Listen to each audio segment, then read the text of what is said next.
Mr. Gutierrez, I believe you're next in line. Thank you, Mr. Chairman. Let me just first say I thank all of the men and women that work at Planned Parenthood. I thank them for the incredible service that they offer millions of women who would otherwise go without the kind of considerate, compassionate, understanding service that I believe that women in this country need and that isn't being offered in other venues.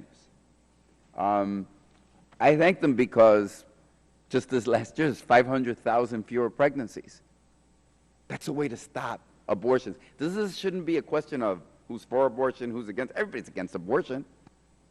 But how do you stop abortions?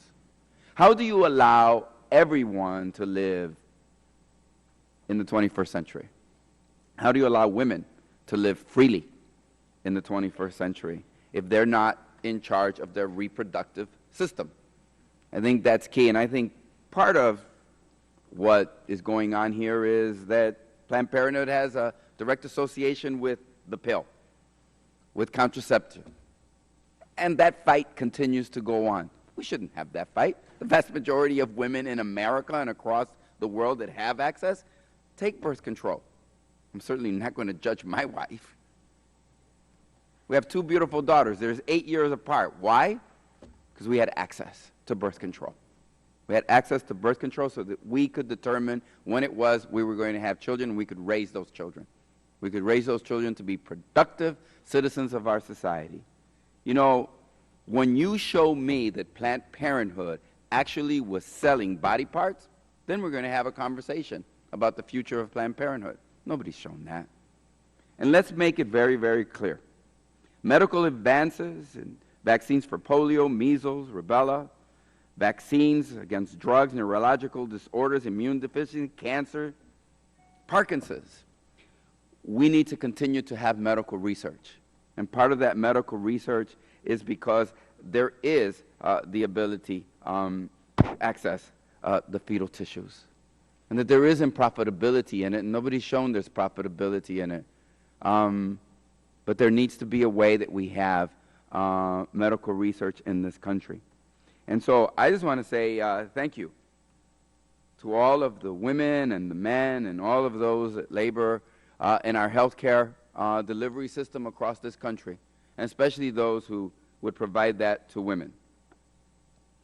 80% of the clients receive birth control services.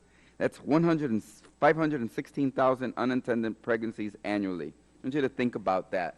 And I want you to think about the estimated 1 out of 5 women in the United States has visited a Planned Parenthood health center at least once in her life. 20% of the women in this country. Of course, some people don't want them to visit there anymore.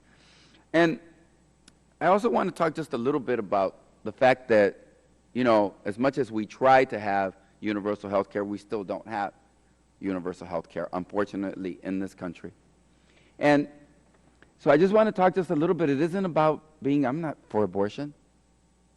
Do I honk if I see a sign that says honk if you're for choice? Yeah, I do honk. We've been very lucky and very fortunate in my family and in my own personal experience, even when we were pretty poor, to have access to health care for my wife, because there were people out there that were giving that kind of access. And I just want to end not by trying to have it, I mean, to kind of say that we're for Planned Parenthood because we receive money. I think it's a little just under the belt. This is really about women and about what's the law. So just 2 last points. There seems to be a question here of morality. And I just want to say that, look, when you have members of the House of Representatives proposing DOMA that have been divorced 4 times, I think we might want to question their knowledge or their sincerity about marriage.